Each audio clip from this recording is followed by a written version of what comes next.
nos da también noticia de la necesidad de revisar la idea de pacto social fundada en una masculinidad necropolítica.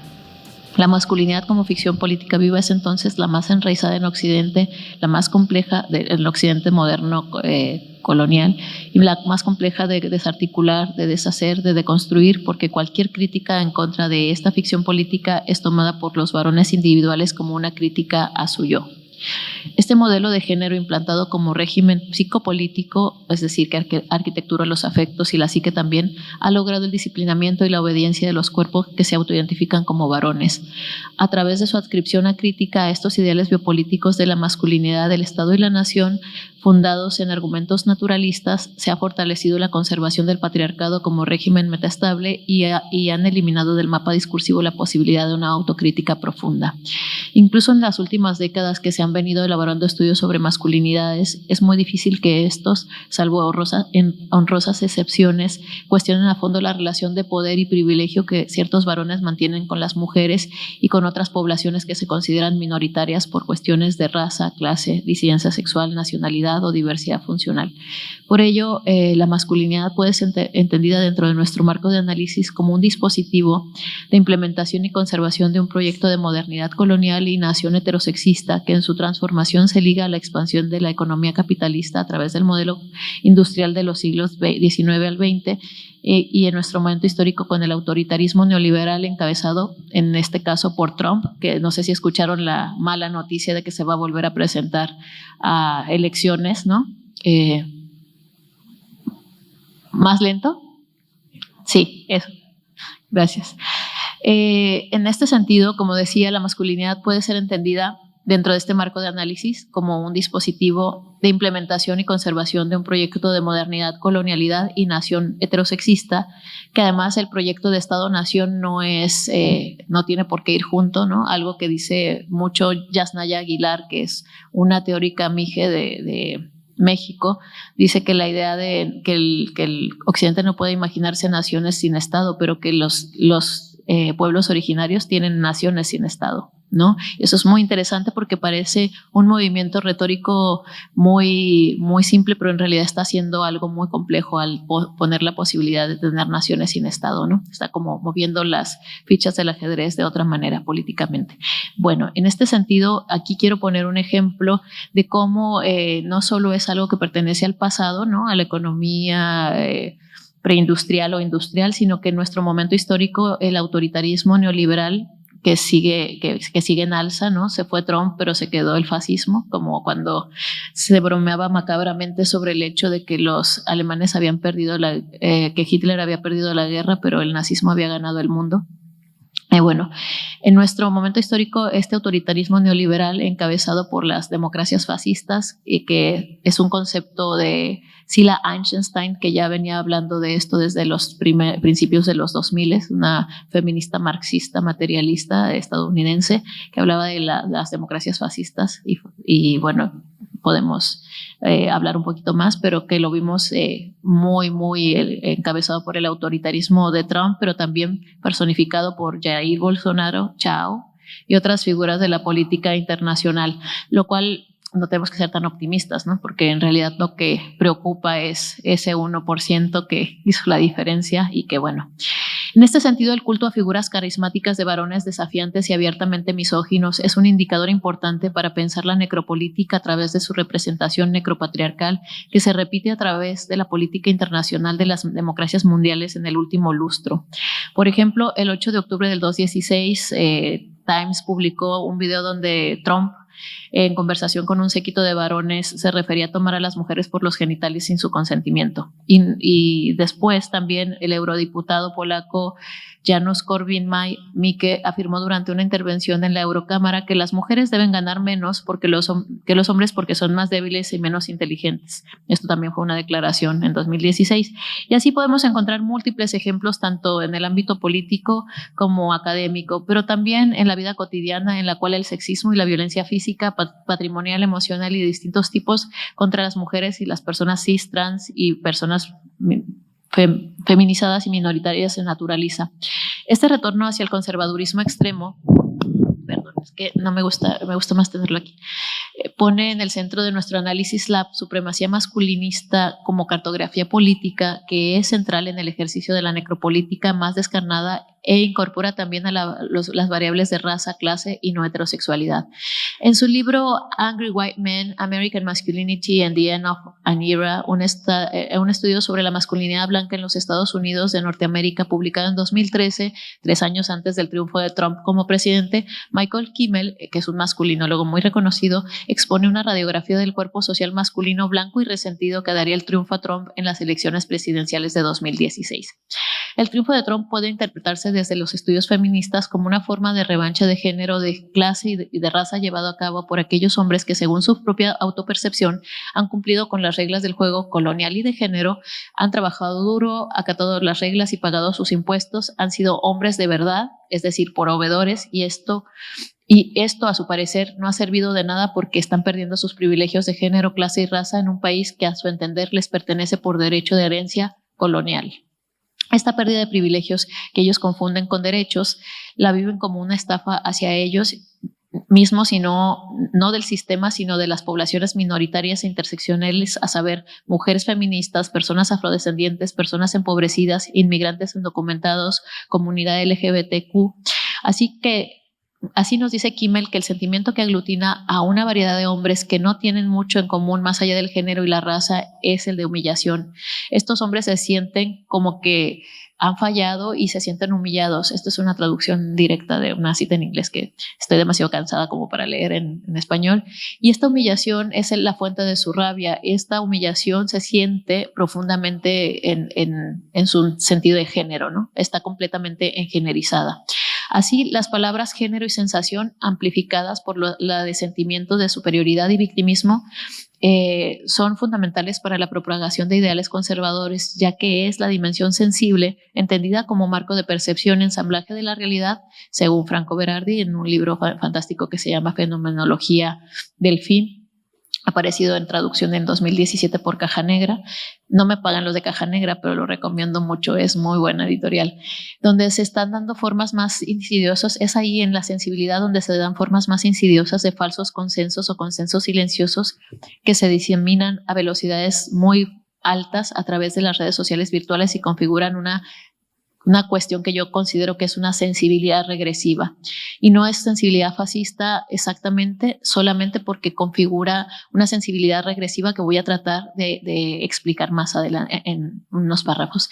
Esta sensibilidad actúa a nivel prereflexivo, donde las emociones, pues como sabemos, la sensibilidad a nivel de las emociones. Y aquí hay una cita Berardi que dice que la sensibilidad es la facultad de intercambiar significados sin usar palabras, la condición del entendimiento empático. Esa facultad es la que le da forma a la vida cotidiana y la que proporciona el entendimiento mutuo al seno de una comunidad.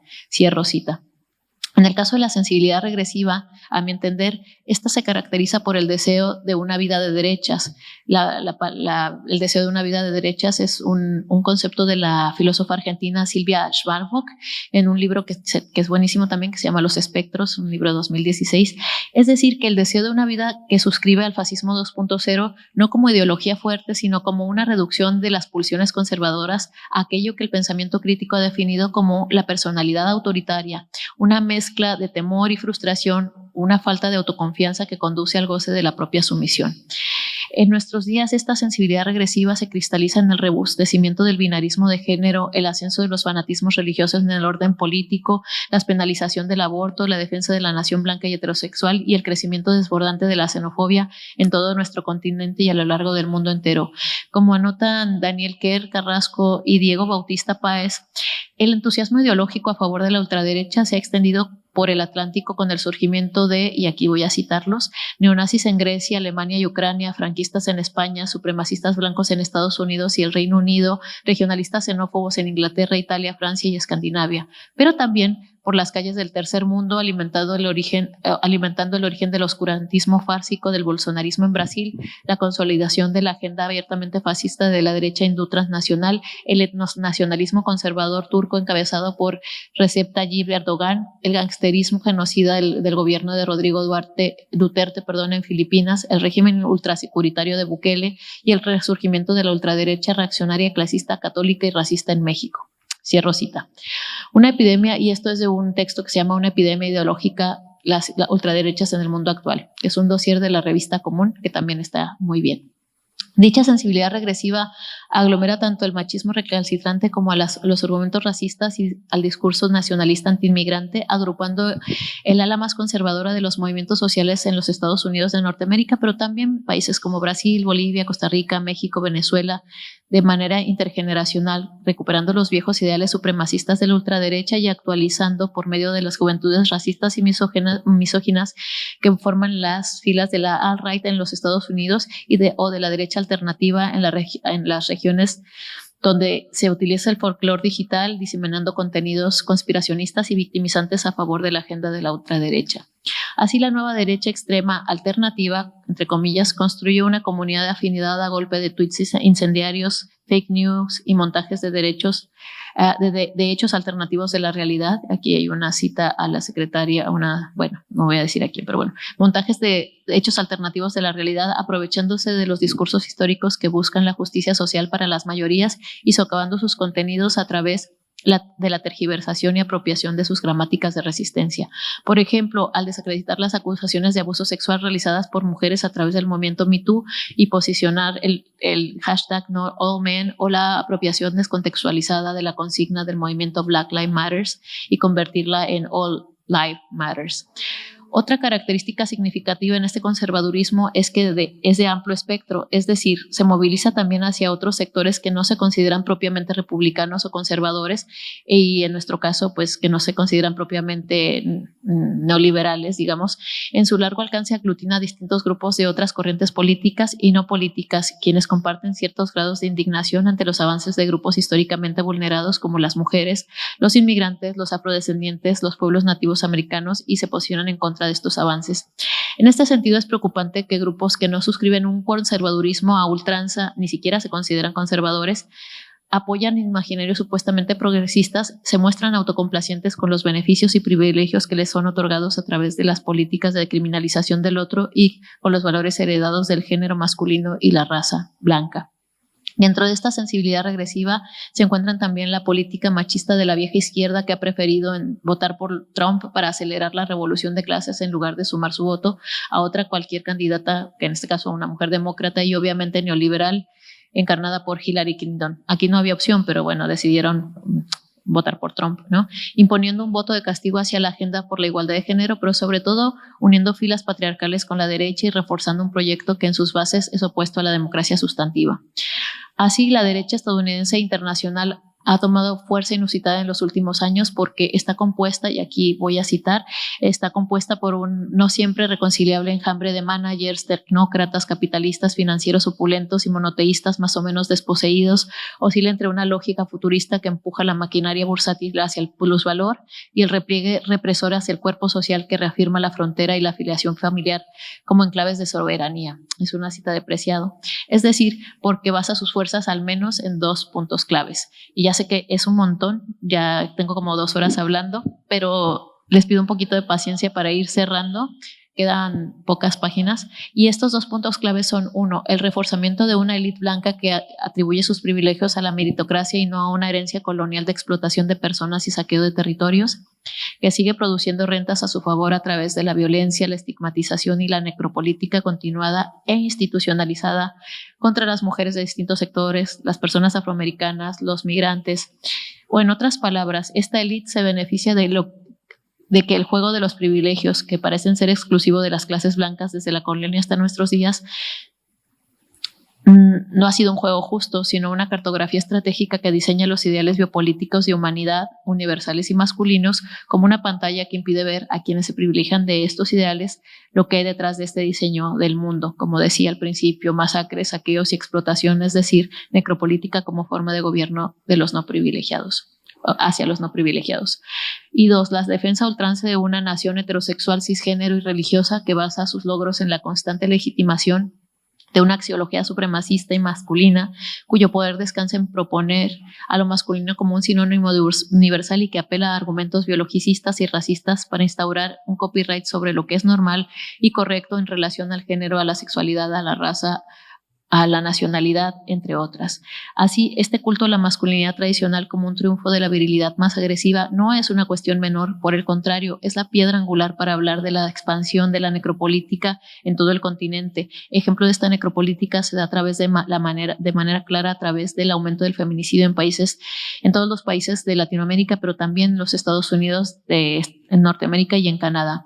Así que este ascenso de la necropolítica machista o de la necromasculinidad como una forma de gestión de las poblaciones a través de su exterminio es un retorno hacia las políticas feudales coloniales de expropiación del cuerpo y de los saberes, los territorios llevados a cabo en Europa y en los Estados Unidos durante el periodo conocido como la caza de brujas, que como sabemos es una cuestión que ha investigado muchísimo Silvia Federici en ese gran libro maravilloso que tiene, que se llama Calibán y la bruja, y que en nuestras regiones del sur se constata a través de las masacres de las mujeres y de las personas nativas y personas feminizadas. No voy a redundar en todas las poblaciones que están siendo asesinadas y mercantilizadas como una forma como de engordar el capitalismo gore, en el cual se sentaron las bases para la creación de un sujeto doméstico femenino y no asalariado, cuyo trabajo de producción y reproducción sentaría también las bases materiales para la transición del feudalismo al capitalismo, que esto es lo que también nos dice Federici, y que se asemeja en sus alcances a la transformación actual del trabajo en transición de la era posfordista neoliberal a la economía del neoliberalismo autoritario y de vigilancia liderado por el GAFAM y su colonialismo de datos. En nuestros días, este exterminio de mujeres, que puede ser entendida como una necropolítica de género, como bien lo habla Montserrat Sagot, una teórica costarricense que habla de necropolítica de género, es insuflado por los discursos de misoginia de baja y alta intensidad expresados por personas como Donald Trump y sus replicadores y otros seguidores, que forman como una forma de afirmación legítima y que en ciertos casos ha provocado la organización de hombres furiosos que han politizado su odio contra las mujeres y formado una especie de activismo antifeminista bajo el argumento de defender los derechos de los hombres. Esto por un lado, y hasta grupos de célibes involuntarios que se denominan incels, que tras el anonimato de redes han creado comunidades en línea donde expresan su resentimiento hacia las mujeres y en más de una ocasión han llamado al asesinato y han asesinado de manera multitudinaria a mujeres solo por el hecho de serlo. Dicha necropolítica de género, conocida como feminicidio y transfeminicidio, se une al asesinato impune de personas afroamericanas a manos de la policía como una forma de racismo institucionalizado, y no solo en Estados Unidos, ¿no? Y a la diseminación de discursos xenófobos como un despliegue cotidiano de la política snob que rige el Estado-nación contemporáneo de manera cada vez más explícita en la última década. En este sentido, y aquí cito, la densidad de lo masculino depende de su magnitud semiótica. La masculinidad como categoría de género se produce culturalmente, no solo como una entidad percibible, sino también como un dispositivo de percepción. Es un instrumento por medio del cual podemos conocer las peculiaridades de la cultura de una nación. Una cita de Héctor Domínguez Rubalcaba. Así, la necromasculinidad como ficción política y no solo el cuerpo singular es un fenómeno social emparentado al trabajo, a la violencia, a la opresión, como forma de dar continuidad a los proyectos de hegemonía social y económica que imbrincan el régimen necropolítico con el biopolítico a través del modelo democracia iluminista y nación heterosexual. El concepto de nación heterosexual es un concepto de Ochicuriel. Las ficciones políticas entonces de feminidad, masculinidad, heterosexualidad, homosexualidad, junto con la de jóvenes, pese a que tienen una andadura histórica rastreable en los siglos anteriores, y aquí hay mucho trabajo sobre eso, ponen a funcionar la organización de un Estado que producirá ciudadanos en masculino y que reforzará los ideales biopolíticos de la gestión de todos los procesos del vivir de las poblaciones a partir de la declaración del habeas corpus del siglo XVII. Más aún se da la cristalización de una serie de lógicas de construcción y ordenamiento de las sociedades democráticas iniciada tras el triunfo de la Revolución Francesa en el siglo XVIII, el cual sigue siendo el modelo aspiracional de las democracias contemporáneas y también en la mayor parte del mundo sur no ha cumplido sus promesas y por el contrario reproduce cierto orden colonial, como lo expresa la politóloga hondureña Breni Mendoza, que ha acuñado el término colonialidad de la democracia. Así, el Estado moderno como máquina de producción de ficciones políticas vivas encarnadas en la figura de los ciudadanos y en el ciudadano cuerpo varón como bastión de la revolución y el expansionismo de sus ideas a través del concepto de pueblo, se popularizó a través de un movimiento. Bueno, y aquí ya no quiero hacer todo el rollo, pero a ver, falta una página, les juro que ya. Popularizado por el movimiento burgués europeo del siglo XVIII y entendido como un sujeto colectivo de una nación, necesita ser revisado puesto que forma parte de un léxico político de las democracias contemporáneas, pero no dialoga con las necesidades situadas de las geopolíticas en las que se instaura, es decir, el contrato social rousseauiano en el cual se habla de un pacto social entre ciudadanos varones y el Estado ha sido impugnado desde su inicio. A este respecto, hay que recordar los trabajos fundacionales de las feministas Olympe de Gouges y Marie Wollstonecraft. La primera escribió en 1791 su famosa Declaración de los Derechos de la Mujer y la Ciudadana y fue decapitada por ello, un caso claro de feminicidio de Estado. La segunda publicó en 1792 su Vindicación de los Derechos de la Mujer. En ambas obras se hace una crítica profunda al sexismo fundacional de los discursos del nuevo régimen democrático en el cual solo eran libres los varones. Entonces, como ahora no se consideraban aquellos que por diferentes intersecciones se encuentran en condición de preciudadanía, mujeres, trans, cis, niños, niños diversos sexuales, diversos funcionales, grupos étnicos y o racializados que se consideran minoritarios dentro de la hegemonía nacional, o más recientemente en condición de exciudadanía, y aquí varones jóvenes, pobres, migrantes, racializados. Por ello, y ya para finalizar y dar la palabra, si hay alguna pregunta, réplica, disenso, cuestionamiento, compartición, que todo es bienvenido, creo que para esto estamos acá. Por ello, el reto más grande para todos y especialmente para los varones contemporáneos es la invención de otras narrativas y otras prácticas sociales que les ayuden a articular una masculinidad disidente que rompa con la masculinidad necropolítica machista a la que les es obligado el proyecto de masculinidad hegemónica y que sustenta las grandes arcas del poder del Estado y que los utiliza también como máquina de guerra. Entonces, muchas gracias por su atención, por su paciencia y espero que todavía haya café por ahí, por si acaso. Buenas noches, eu sou brasileira, vou falar em português, não vou arriscar não, em portunhol. Sua palestra me fez refletir e só fazer uma pergunta. Então, assim, como imaginamos esse homem, né, que não é o homem atual, que nós estamos criticando? Que homem que nós queremos, ou como é possível contribuir para que nessa construção desse novo homem? Por exemplo, quando eu estou dando aula, um aluno diz assim: professora, preciso sair mais cedo porque vou à creche buscar meu filho, porque vou à escola buscar meu filho. E eu digo: parabéns, você é o novo homem, sabe? Então, eu queria assim, pensar em alguns aspectos para contribuir para a mudança. Obrigada. Sí, gracias por la... ¿Cómo te llamas, compañera? Sou Maria da Conceição Silva Freitas, sou professora da Universidade de Brasília, Faculdade de Educação. Sí, muchas gracias por esa pregunta. Yo creo que es fundamental pensar en, ahora que les echamos todo este paquete, cómo pensamos otras masculinidades y también otras desobediencias.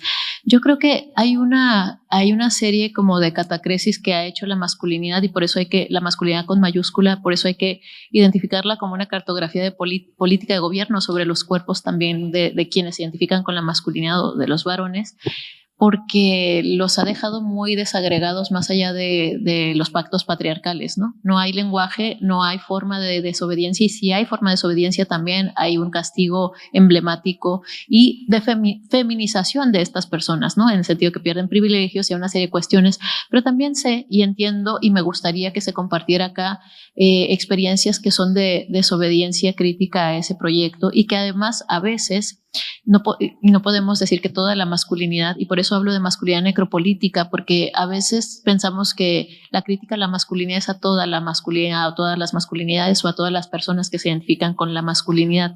La masculinidad es un proceso también performativo y de cambio, y creo que más allá de cosas que sí están sucediendo, ¿no? Además de los grupos de trabajo para trabajar su propia masculinidad, de los tránsitos y de las dislocaciones que están haciendo personas que han transitado hacia la masculinidad y no están reproduciendo ese patriarcado, o personas que a mí me parece muy importante, personas cuya masculinidad no es reconocida como legítima, por ejemplo, personas con diversidad funcional o con diversidad funcional a nivel movimiento. Hay un par de teóricos que ellos se autoidentifican y se identifican con la masculinidad y son dos personas diferentes. Uno es un director de cine que tiene un trabajo documental que se llama Yes We Fuck y habla del deseo de las personas con diversidad funcional de diferentes tipos, desde movilidad hasta neurodivergencia, y él escribió un texto sobre por qué esta persona que tiene un problema de movilidad, que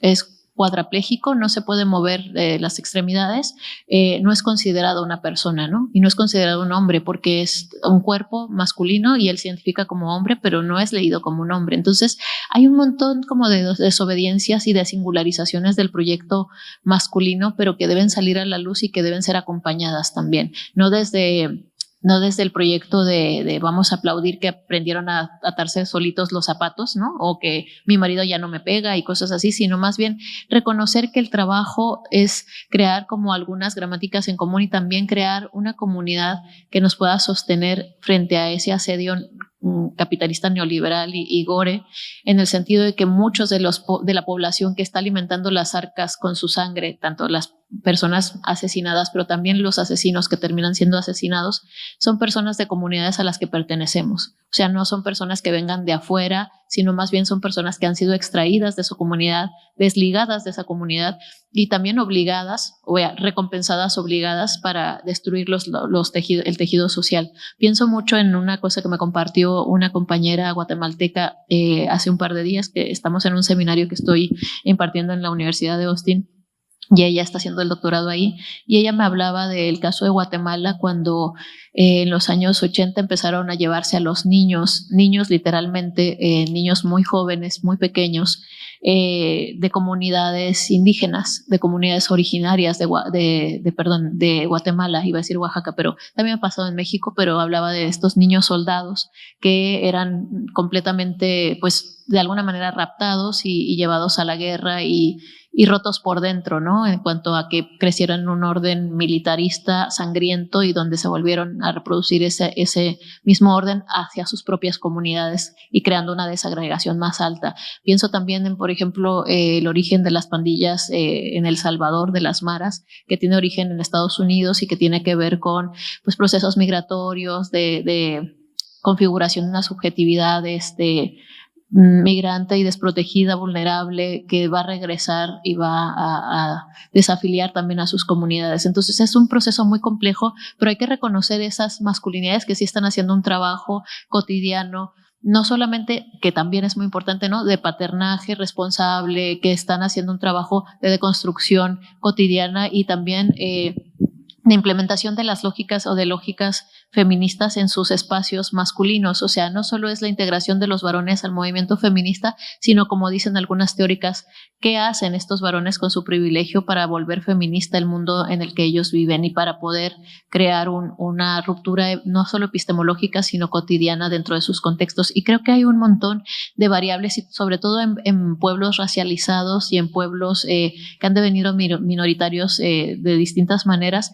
Hay una construcción de una masculinidad que no podría ser equiparable exactamente a la hegemonía del ego conquirio, diría Grossfogel, ¿no? El ego conquirio. Entonces, hay muchas formas de desobediencia, pero hay que poder hablar de ellas de frente, ¿no? No como desde el anonimato, sino desde la construcción de una comunidad que se sienta orgullosa de desobedecer a la masculinidad, porque creo que muchos de nosotros no queremos tener que matar a nadie para poder vivir, ¿no? Ese es nuestro proyecto de justicia social. No queremos ser asesinadas, pero tampoco queremos revancha para poder conseguir justicia.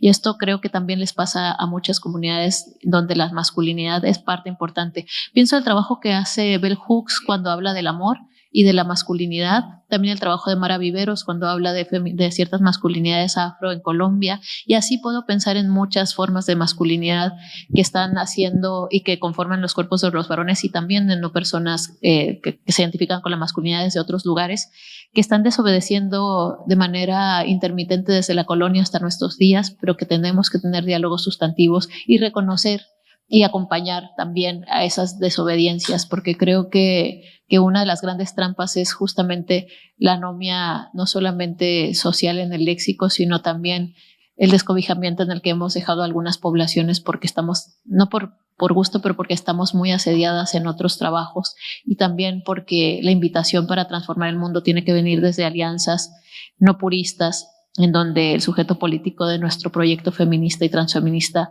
incluya también a esas masculinidades, ¿no?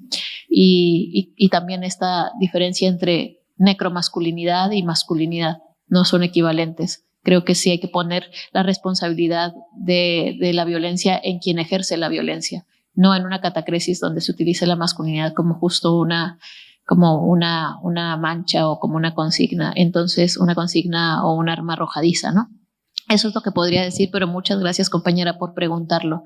Probablemente ustedes en Brasil tengan unos casos interesantes que podamos rescatar y hablar, así que igual después te busco para seguir en el diálogo. Sí, hay un par de preguntas más.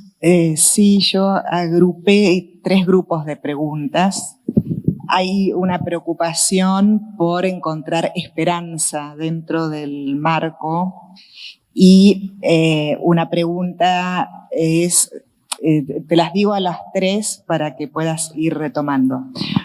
Una pregunta si tu debate sobre la diferencia para calificar a la violencia como gore o como SNAF tiene que ver con una búsqueda de esperanza, si estaríamos en lo SNAF, o llamar gore a este capitalismo es más esperanzador. En esa misma línea se pregunta si el uso político de las emociones por parte de Ahmed es una línea de esperanza, digamos, para ir por ahí. Otra es la relación con Judith Butler y su apuesta por la no violencia, si entraría dentro de la línea de esperanza. Ese es un grupo. Otro grupo... Yo creo que me voy a... Bueno, ¿quieres ir ahí? Es mucho. Bueno, la palabra esperanza, que también es una palabra... Creo que antes de contestar, creo que hay una serie de palabras importantes que hemos dejado de usar porque se banalizaron o porque se las apropió la vida de derecha. Y esto me parece muy importante. La vida de derecha parece que es propietaria sobre todos los discursos, ¿no? ¿Qué es una familia? ¿Qué es el amor? ¿Qué es la esperanza? ¿Cuál es una vida vivible digna? ¿Por qué eso es digno? Y eso yo creo que es algo que tenemos que recuperar y reelaborar, porque evidentemente una vida vivible es contextual, una vida vivible y digna es contextual a nuestras propias comunidades, pero creo que han hecho un trabajo muy bueno de saqueo epistemológico y discursivo para dejarnos sin palabras, básicamente porque si decimos amor, todo es tóxico, ¿no? Es tóxico, amor romántico, y bueno, si decimos solidaridad, no, esto es ya de los 70 y va. Entonces, creo que en este sentido hay que volver a echar un pulso a estos conceptos y decir, bueno, esto no significa como, no sé si se acuerdan del libro de Alicia en el País de las Maravillas, cuando creo que es el sombrerero quien le dice, es que ella le dice, esto no significa eso, significa otra cosa, una palabra, y él dice, no, querida, esto significa lo que yo quiera porque yo tengo el poder. Entonces eso hay que irle quitando esa capacidad de significar de manera ortopédica los conceptos, que solo pueda tener un sentido, solo pueda tener una definición. Y yo creo que eso es algo que nos toca hacer para salir de ese deseo de vida de derecha, ¿no? No porque seamos de derecha, sino porque parece que se apropió el neoliberalismo y la derecha todo lo bueno, lo bello y lo justo.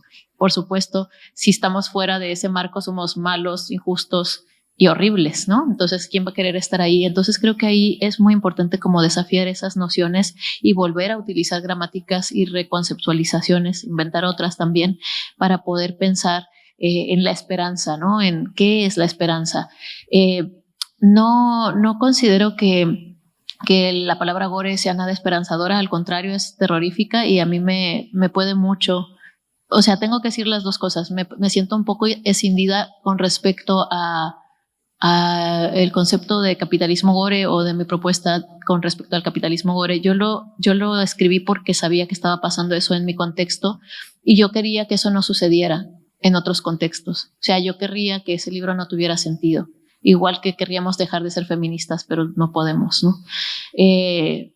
En ese sentido, me duele mucho que tenga sentido en otros contextos porque significa que se está expandiendo o que ya estaba ahí, que lo estamos empezando a verlo o lo estamos viendo, pero también me parece importante repensar esto desde un lugar en el que no es el gore lo que va a resignificar o lo que va a dar esperanza, sino los proyectos políticos de base, la lucha popular, los feminismos, los movimientos ecologistas, una serie de luchas populares y de base y de contexto que hacen que la esperanza no sea una palabra vacía, sino una práctica social, igual que la no violencia. O sea, me parece importante que la paz sea un ejercicio radical y no solamente una enunciación. Para mí la paz va súper vinculada con la desobediencia de consumo, con la desobediencia de género, con una serie de desobediencias al marco discursivo del heterocapitalismo necropolítico que nos ayudan a pensarnos y a vivirnos y a darle consistencia a una vida que ya vivimos. O sea, no es un proyecto futuro, no, es una vida que ya vivimos y que además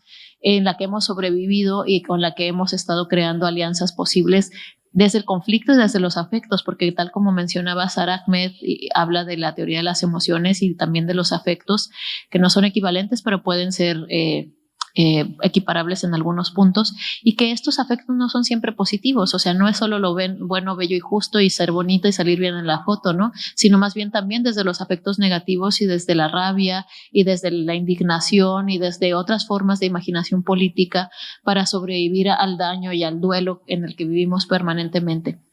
Entonces, para mí, retomo la idea de no violencia de Judith Butler cuando dice que la no violencia es hacer el trabajo de conciencia de no ser agresora en un mundo que nos agrede. Básicamente dice otra cosa en el capítulo 5 de Vidas Precarias, que me encanta y además me sé algunos párrafos de memoria, pero creo que ante eso está cambiando un poco la idea de la no violencia como una práctica pacífica. Yo creo que no es equivalente. Yo creo que la paz activa, la paz radical es activa, ¿no? Uno tiene que hacer el trabajo de ser pacífico, porque la verdad es que algunos días yo me levanto y digo, joder, me dan ganas de romper la pierna a alguien, porque todo está tan terrible que lo mínimo que se puede hacer es rayar las paredes, ¿no? Salir a la calle y rayar las paredes, que en México eso es un agravio terrible. La vida de las mujeres no importa, pero las paredes importan muchísimo. Entonces entiendo que ese ejercicio es una tensión entre la capacidad de defendernos, porque no es igual. La violencia es un motor de saqueo, de exterminio de gobierno, y otra cosa es la defensa. Y de defendernos de eso es muy importante también como exorcizar la idea de, perdón por la palabra, lo creo más desde el exorcista y no desde el catolicismo, perdón, que el exorcista como la película, ya saben que me gustan las películas, ¿verdad? De ahí saco mis conceptos. Entonces, pues más bien como exorcizar la idea de que la violencia y la paz son equivalentes, pero también que la defensa es una forma de violencia, porque no lo es. Defenderse es solo defenderse, no es ser violento. Y aquí hay un libro que es controversial y a mí me parece muy interesante, el libro de Elsa Doglan sobre una filosofía de la violencia, que salió también hace poquito, bueno, traducción 2016 creo, en una editorial argentina, que aquí tienen al lado todo, y ustedes seguro que también en Uruguay tienen un montón de editoriales. Ya me daré una vuelta por las librerías. Que ella dice, es desafiante su concepto porque ella habla de la filosofía de la violencia como una forma de defensa. También la palabra autodefensa es algo que está súper mal visto, ¿no? Se ha equiparado a una forma de defensa militar y una forma de guerrilla masculina criminal, básicamente, que se ha criminalizado en el contexto colombiano sobre todo, ¿no? Se ha habilitado como un símil con el paramilitarismo y con el ejército alterno violento, ¿no? Pero la defensa es una forma de salir de una cuestión que me parece muy importante, que tiene que ver con el ámbito de las emociones y de la psicopolítica, que es la indefensión aprendida. en muchos casos, desde la psicología social y en otros lugares, se habla de indefensión aprendida, que eso pasa con las coreografías de género. Nos enseñan a ser mujeres y nos enseñan a ser hombres, ¿no? Cualquier cosa que eso sea dentro de nuestros contextos, pero a las mujeres nos enseñan que no nos defendamos, ¿no? Que hay otras formas de evitar el daño a través de la obediencia. Elsa Dojlan, en el último capítulo de este libro, dice, no, esas formas de ocultarnos, de voltear hacia otro lado, de caminar por la noche acompañadas, son formas de defensa. Son formas de defensa, pero no son formas de defensa militar.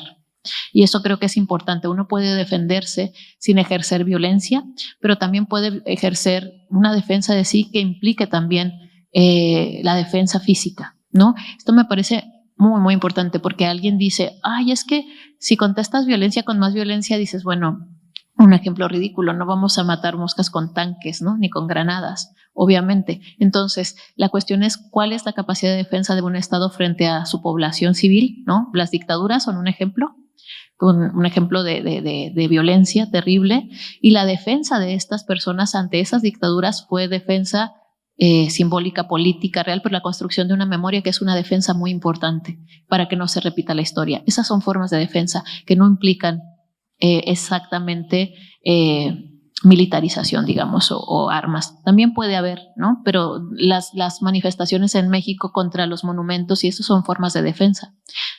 Pero no están matando a nadie. Aunque se quiera equiparar, la violencia no es equivalente en estos casos. Y aquí Elsa dice una cosa muy importante que dice, cuando la víctima se defiende, no se convierte en cazadora, solo se defiende. Y creo que ahí está el meollo del asunto sobre la articulación de la paz radical y la contención de los afectos negativos, ¿no? La negociación y la creación de un consenso. Pero creo que esto nos puede ayudar a salir como de la victimización en la que nos quiere colocar el Estado frente a concebirnos como eternas víctimas que no pueden defenderse y que necesitan ser tutoriadas paternalizantemente por ellos, y la petición de justicia desde otros lugares, una justicia feminista, una justicia activa, una justicia restaurativa, quizá otra forma de hacer en el mundo sin repetir esas lógicas militaristas, pero también diciendo nos podemos defender. Y eso es lo que yo diría más o menos por ahí. Bien. Otra serie tiene que ver con el concepto transfeminismo.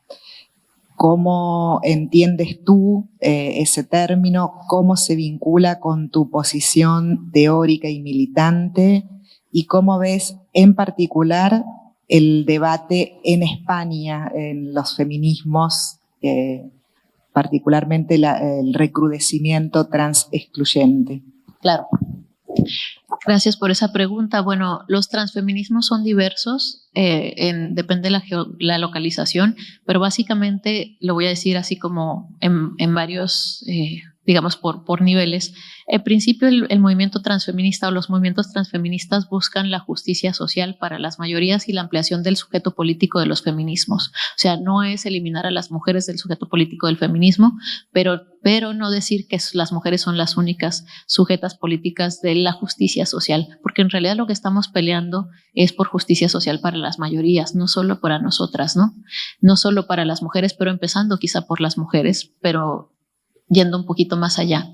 En este sentido, el movimiento transfeminista en el que yo milito, soy una mujer cis, lo dije hace rato y creo que es importante decirlo, porque el movimiento transfeminista en el que yo milito no es propiedad de las personas trans, no es la incorporación de las personas trans al feminismo ni el feminismo de las personas trans solamente, sino que utilizo el término en su sentido etimológico. El prefijo trans significa movimiento, transformación, de alguna forma antidogmatismo, ¿no? Algo que se mueve, que se cuestiona, que invita a hacer una marea de movimientos más amplios y que de alguna forma implica también en las agendas feministas conversaciones difíciles con cuestiones que no nos gustan demasiado porque son complejas y porque han sido dolorosas, históricamente dolorosas para muchas comunidades. Por ejemplo, la cuestión sobre el trabajo sexual, que no es igual a trata y que no es igual a prostitución, que hay una diferencia importante en eso, que tiene más que ver con los derechos laborales de las personas que se dedican al sexo, como cuando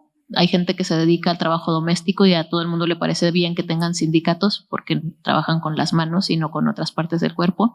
Y yo creo que eso, y por otro lado la agenda del trabajo de resignificar las miradas y los consensos escópicos en torno a la sexualidad, que están vinculadas con lo que regularmente se llama pornografía o pospornografía. En el movimiento transfeminista, la pospornografía es una crítica directa a la articulación que se hace de la pornografía como una homogenización de la sexualidad, ¿no? Como una didáctica de la sexualidad, donde se dice, no, es que el porno no es educación sexual, el porno es una representación de cierto tipo de prácticas sexuales que configuran un imaginario político, erótico, económico y social que no vamos a dejar en manos del patriarcado, porque si lo dejamos en manos del patriarcado ya sabemos dónde está.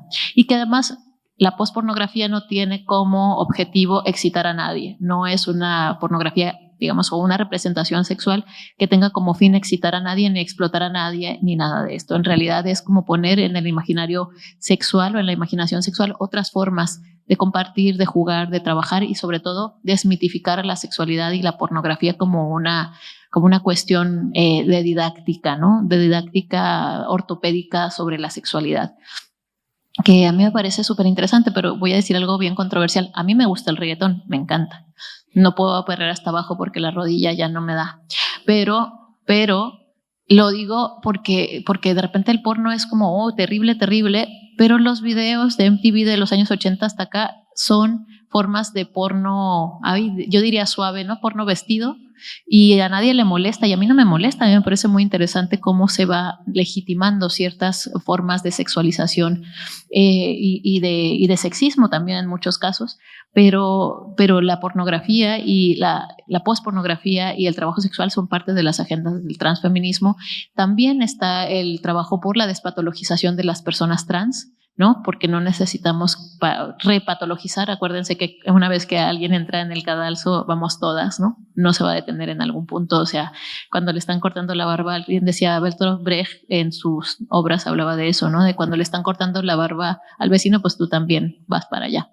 Entonces, eso me parece importante. Y luego el transfeminismo, desde el que yo milito, tiene que ver con incorporación de personas migrantes indocumentadas en tránsito por los territorios, personas defensoras del territorio, mujeres sobre todo, pero sobre todo defensores del territorio que vienen de pueblos originarios. Tanto en México también hay comunidades, grandes comunidades que están siendo masacradas por la defensa de sus árboles, de sus bosques, de sus ríos, y que son parte también de las militancias transfeministas. Las personas que están buscando, mujeres sobre todo, las madres de las buscadoras de personas desaparecidas por el crimen organizado, pero también por el gobierno mexicano y por los diferentes tipos de criminalidad en el país. Parte del movimiento transfeminista también piensa y considera evidentemente la precariedad económica y laboral, ¿no? Marxismo, básicamente. Pornomarxismo, me decía un señor en Chihuahua. Yo le dije, mire qué interesante, seguro. Sí, qué interesante. No sé, ¿se está pensando en un género cinematográfico o en la pornificación de Marx? Cualquiera de las dos suena interesante, cuénteme más. Entonces, pero bueno, esa básicamente es también la agenda donde se abre el sujeto político del feminismo a otras personas que no sean solamente mujeres que se autoidentifiquen como mujeres o personas genitalmente identificables como mujeres. No voy a hablar de biología porque con mi tercero de primaria de biología, no es cierto, yo estudié muchas cosas de biología, podríamos hablar mucho de biología si quisiéramos, pero sé que hay gente más instruida a ese nivel que puede contestar mejor a por qué no existe como tal la biología femenina y masculina. Hay un libro maravilloso, y esto es un spoiler o un sponsor, no sé, yo estoy siempre citando, les juro que las librerías no me pagan, pero debería, yo siempre estoy incitando a que la gente siga leyendo libros, y hay un libro que acaba de salir justo en Argentina de una científica que se llama Lucía Sixia, que habla sobre por qué no podríamos afirmar que las mujeres somos biológicas como tales, ¿no? Como en el argumento transexcluyente. En fin, lo dejo por ahí, lo publicó Siglo XXI. Y es muy bueno y hace cosas increíbles, pero y además da argumentos biomoleculares del por qué no es algo que podríamos utilizar desde el transexclusionismo para justificar ningún tipo de separación con respecto a este argumento biologicista y binarizante.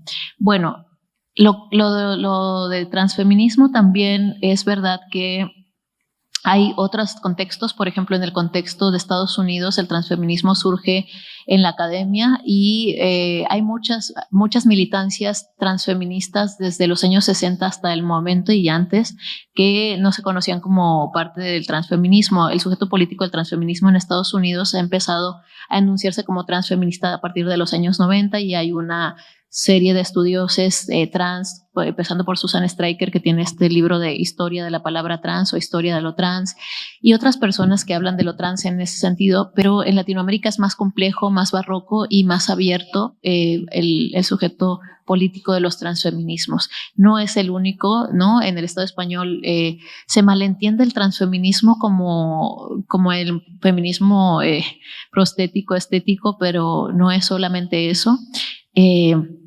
Y además el feminismo de las transexclusionistas en el Estado español está muy vinculado al queer. El transfeminismo viene del queer, pero no solo es el queer, ¿no? Viene de algunas cuestiones de teoría queer y tal.